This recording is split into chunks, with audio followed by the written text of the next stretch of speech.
دوسری بات ہمارے بزرگوں نے لکھی ہے، اگر اللہ کے قرب کا رستہ طے کرنا ہے تو وہ اس طرح ملے گا کہ اللہ کے ہر فیصلے پہ راضی ہو جاؤ۔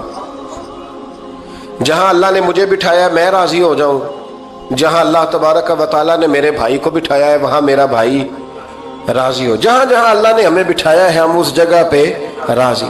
معاملہ پتہ کیا ہے، ہم اپنی مرضی کا فیصلہ چاہتے ہیں اور مرضی تو اللہ کی چلے گی، مرضی اللہ کی چلے گی۔ میرے رسول کریم علیہ السلام نے صحابہ سے پوچھا تم کون ہو؟ حضور مومن، فرمایا ایمان کی دلیل دو۔ یہ بات مجھ سے کو پوچھے تو شاید میں جھگڑا کروں کہ ایمان کی دلیل۔ حضور نے فرمایا کون ہو؟ یا رسول اللہ مومن، فرمایا دلیل دو۔ حضور دلیل ہے ہمارے پاس، دو۔ یا رسول اللہ، اللہ نعمت دیتا ہے تو ہم شکر ادا کرتے ہیں، مصیبت ڈالے تو صبر کرتے ہیں، اور جو فیصلہ اللہ ہمارے حق میں کر دے ہم اس پر راضی رہتے ہیں۔ میرے محبوب کا چہرہ خوشی سے کھل اٹھا، فرمایا تمہیں مبارک ہو، تم تو واقعی بڑے پکے مومن ہو، تم مومن ہو، اگر اللہ کے فیصلوں پہ راضی رہتے ہو تو پھر تم۔ حضور فرماتے ہیں کچھ لوگوں کو اللہ قیامت میں بغیر حساب کتاب جنت میں داخل کرے گا، فرشتے پوچھیں گے پل صراط سے ہوا ہے؟ وہ کہیں گے دیکھی نہیں۔ میزان عمل تلوائے؟ وہ کہیں گے دیکھا ہی نہیں۔ کیسے آ گئے؟ تو کہیں گے خدا کے فضل سے آ گئے۔ فرشتے پوچھیں گے تمہارا عمل کیا تھا؟ وہ کہیں گے کچھ بھی نہیں، عام لوگوں کی طرح نماز پڑھتے تھے، روزہ رکھتے تھے، حج فرض ہوا تو کیا، زکوٰۃ اگر ہمارے اوپر لاگو ہوئی تو دی، عام روٹین کے معاملات۔ تو فرمایا اتنی بڑی فضیلت کے بغیر حساب کتاب جنت، کوئی تو وجہ ہوگی۔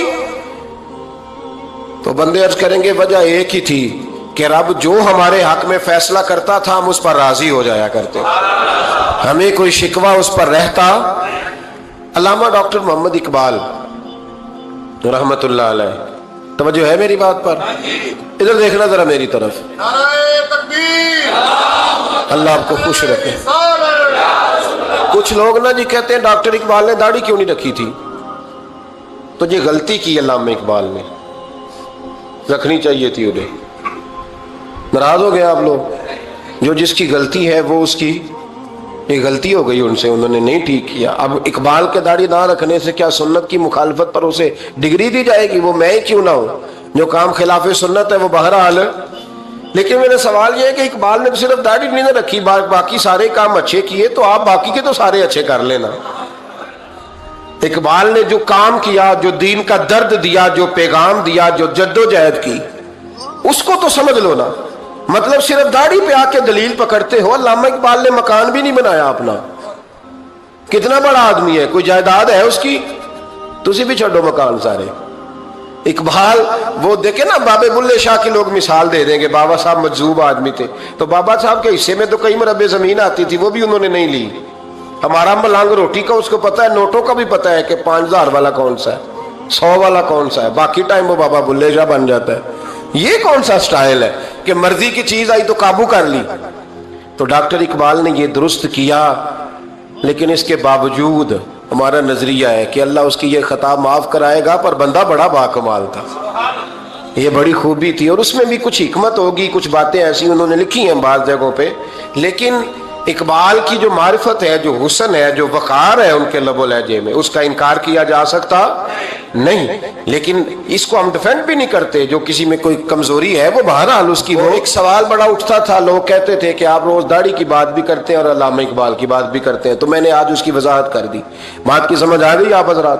علامہ اقبال نے ایک بات لکھی ہے، اقبال کہتے ہیں جب میں لندن میں وکالت کرتا تھا تو ایک خاتون تھی، لیڈی بارنس اس کا نام تھا، چھوٹے موٹے مقدمات لے کے وہ میرے پاس آتی تھی۔ بی بی ایک ہوٹل چلایا کرتی تھی، اس کا خامن جو تھا وہ فوج میں ملازم تھا۔ اقبال نے خود لکھا ہے، اقبال فرماتے ہیں کہ ایک دن وہ خاتون پھر کسی کیس کے سلسلے میں میرے پاس آئی، تو جب وہ آئی تو اس نے نقاب اوڑھا ہوا تھا، برقع کیا ہوا تھا، تو چونکہ اس نے نقاب اوڑھا تھا مسلمانوں کی نشانی تھی۔ نقاب اوڑھنا کن کی نشانی ہے؟ اللہ آپ کو خوش رکھے۔ تو کہتے وہ نشانی چونکہ اہل اسلام کی تھی تو مجھے تجسس ہوا، میں نے کہا لیڈی خیریت ہے؟ میم صاحبہ یہ برقع پہنا ہوا ہے؟ تو کہنے لگی ہنس کے، اقبال مجھے پکا یقین تھا کہ آپ ضرور پوچھیں گے۔ تو میں نے کہا اچھا تو یہ برقع؟ تو کہنے لگی الحمدللہ میں مسلمان ہو گئی۔ تو میں نے فوراً کہا کہ آپ کا شوہر تو فوج میں ملازم ہے، فوجی کے لیے بدلنا اور پھر ملکی قانون اور یہ چیزیں، تو کہنے لگی اس نے مجھے کیا کہنا تھا، وہ خود کلمہ پڑھ گیا۔ تو کہتی ہیں میں اور متجسس ہوا، وہ کیس کی بات کرتی تو میرا تجسس بڑھ گیا۔ میں نے کہا تو کیس چھوڑ یہ بتا کلمہ کیسے پڑھا؟ تو کہنے لگی اقبال اصل بات یہ ہے کہ میں نا بے اولاد تھی، خاوند بھی بڑے اچھے پیسے کماتا، میں خود بھی ہوٹل چلاتی، پر ڈپریشن اور ٹینشن اور بلا وجہ کی پریشانیاں جان نہیں چھوڑ۔ یہ ٹینشن اور ڈپریشن کا نا مجھے عربی ترجمہ کوئی نہیں ملا،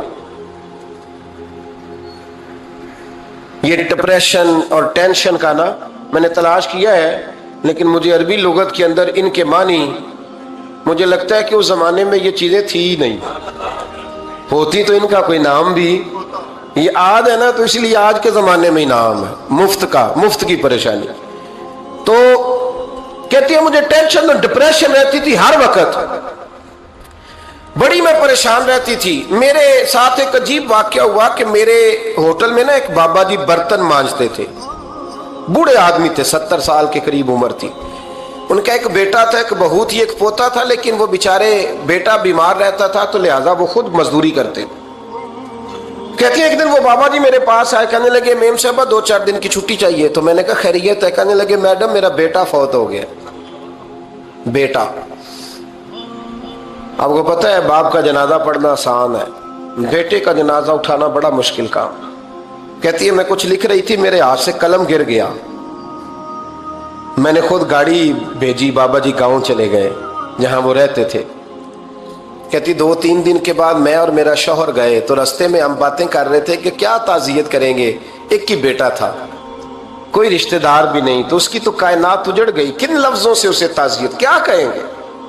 کہتے جب ہم گئے تو وہ ٹوٹی ہوئی چٹائی پہ بیٹھا تھا، کچھ لوگ قریب تھے، ہم نے جا کے کہا بابا آپ مسلمان ہیں، ہم آپ کو کیا نصیحت کریں، ایک ہی بیٹا تھا، کہ کس طرح کر کے ہم آپ کو تسلی دیں؟ تو کہتے اس نے آنکھیں کھولی، بوڑھی آنکھوں میں ایمان کی روشنی، کہنے لگا بی بی کیا تعزیت کی بات کرتی ہو، میں نے کوئی پیسے جمع کرا کے بیٹا لیا تھا، خدا نے فضل سے دیا تھا، عدل سے لے گیا ہے، میں اپنے رب کے فیصلوں میں بڑا راضی ہوں، اللہ بڑا کریم ہے، وہ لے گیا، اس کا مال تھا۔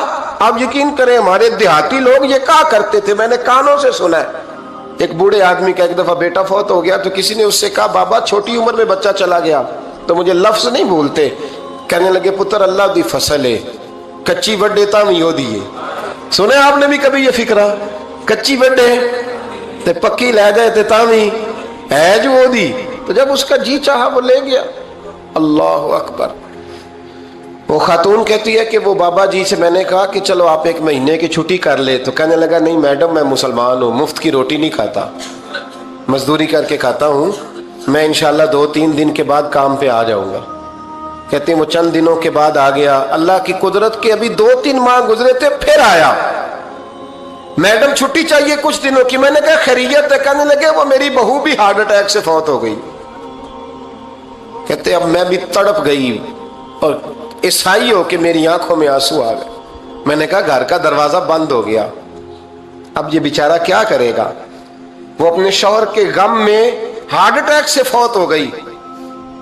کہتے ہم پھر 2-3 دن کے بعد تعزیت کے لیے گئے، پھر ٹوٹی ہوئی چٹائی، بوڑھا نہ اپنی انگلیوں سے زمین پر کچھ بنا رہا ہے۔ کہتی قریب گئی اور میں نے جا کے کہا بابا اب تو تسلی آپ نے خود ہی کرنی ہے، جو نظام تھا وہ تو ہو گیا۔ تو کہتے ہیں پھر اس نے آنکھیں کھولی، آسمان کی طرف دیکھا تو کہنے لگا بیٹی کوئی پریشانی نہیں، میرا بیٹا بغیر شادی کے بھی تو فوت ہو ہی سکتا تھا نا، بس میرے مالک نے جب چاہا جیسے چاہ ہوا، میں انشاءاللہ 2-4 دن کے بعد کام پہ آؤں گا، یہ میرا 3-4-5 سال کا پوتا ہے، ابھی اسکول داخل ہوا ہے، میں ساتھ لے آؤں گا، وہاں میرے ساتھ اوپر کوارٹر میں جہاں میں رہتا ہوں یہ بھی رہے گا۔ کہتی ہے میں سختے میں آ گئی اس کی کیفیت دیکھ کے، وہ پوتے کو ساتھ لے آیا۔ کبھی کبھی میں دیکھتی چھت پہ کھڑے ہو کے کہ دادا گھوڑا بنا ہوا ہے اور پوتا سواری کر رہا ہے، وہ سویرے اٹھتا اس کو سکول چھوڑ کے آتا، شام کو لے کے آتا، پیار کرتا، محبت کرتا۔ تیسری منزل پر ہم نے ایک کوارٹر دیا ہوا تھا، وہاں دادا پوتا رہتے، اللہ